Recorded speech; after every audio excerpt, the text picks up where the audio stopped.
Welcome to the deep dive. We're here to cut through the noise, get straight to what matters. And today, we're diving into something pretty unique, the emotional language, you could say, of crypto. Our mission here is to look at some excerpts from this source, crypto slang, emotions in the digital Wild West. We're going to figure out how words like, FOMO and HODL, how they're more than just jargon. Seems like they're almost emotional shortcuts, lifelines maybe for people trying to navigate this really volatile space. So think about this with us. How can this kind of slang actually show us the human side, the heartbeat behind what looks like just a tech or finance thing?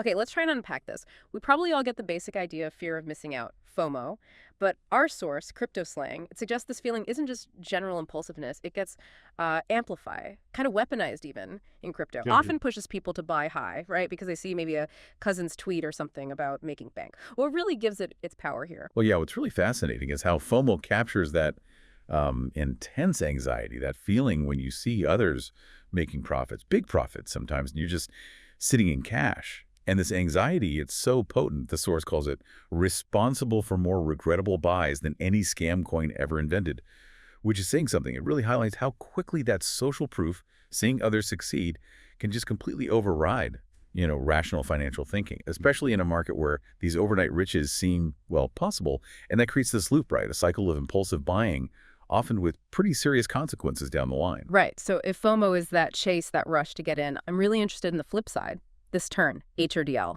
which, yeah, comes from a misspelling, gloriously so. What's the actual story there? Why is HODL such a pillar of crypto culture? Oh, HODL. It's got a great origin story, almost legendary now. It really did come from this apparently drunken Reddit post back in 2013. Someone just typed, "I am HODLing," instead of holding, and it stuck. Became this kind of badge of honor. But it's more than just a buy and hold strategy. The source frames HODLing as survival. It acts like a mantra almost, a coping mechanism definitely, and a shield against panic selling when the market tanks. A shield against panic selling. Exactly. And think about the market effect. When a whole community decides to HODL, it can seriously reduce liquidity, especially in downturns, which interestingly can make the price drops worse, but also maybe amplify the rebounds later. It really shows you the power of that crowd psychology.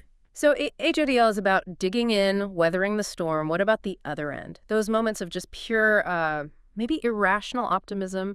That's where you hear WAGMI, right? We're all gonna make it. Absolutely. WAGMI, yeah. It's less about your personal portfolio chart and much more about community. It's about a shared belief. Belief in the tech, belief in the, let's say, the mission, whatever that might be for a specific project, and belief in each other, really. It's this powerful shout of hope, of encouragement. Because let's face it, this space can feel pretty isolating sometimes with all the volatility. So WAGMI is that solidarity. But solidarity doesn't always pay the bills, unfortunately. It's not always WAGMI. What happens when things go sideways, or maybe worse than sideways? That's AGOI, I assume. Yeah, REKT, that's the term for losing money, but like bad. The source describes it as soul-crushing. I bought the top and it dropped 80% overnight. Bad. It's brutal, a reality many people face in crypto.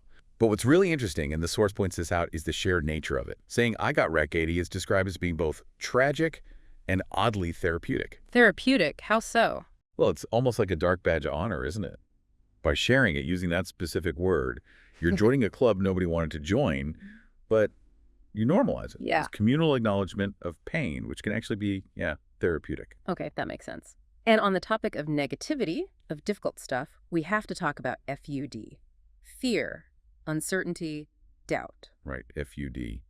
Typically, that term gets thrown around to describe negativity you see, maybe in media reports, from politicians, or sometimes even from competing crypto projects. The idea is that it's designed to shake confidence, maybe drive the price down. Okay, but is it always just manipulation?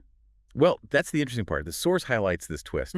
Sometimes FUD is actually legitimate criticism, valid concerns about a project or the market. But, as the source says, in crypto slang, nuance doesn't trend.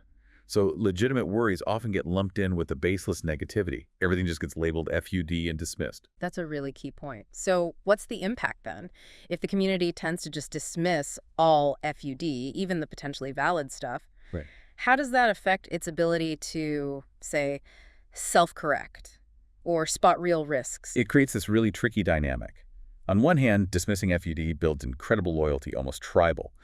which you kind of need for a new technology that's fighting for mainstream acceptance, right? Builds resilience. Yeah. But on the other hand, yeah, it can make it super hard for people inside the bubble to tell real danger from just noise. And that can lead people straight into situations where they, well, get REKT. So it's double-edged sword. Definitely a real double-edged sword.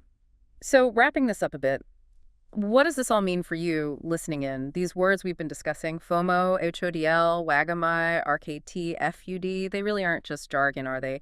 They function as these incredibly concise emotional shortcuts, ways for people to process huge feelings, fear, hope, pain, even triumph in just like a single word or acronym. They tell a whole story.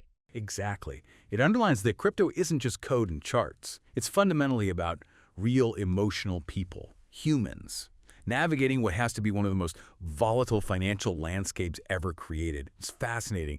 You know, the source makes this analogy. Just like sailors have songs and soldiers have chants to express their shared world, crypto has slang. So when you hear these terms, you're not just learning vocabulary. You're actually hearing the heartbeat of a digital revolution. You're tapping into the human core of it.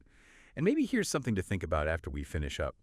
How might using this kind of emotionally loaded slang, day in and day out slang that really normalizes these extreme highs and devastating lows, how might that shape the psychological makeup, the resilience maybe, or even the vulnerability of the people who are building and participating in whatever digital economies come next? Something to chew on.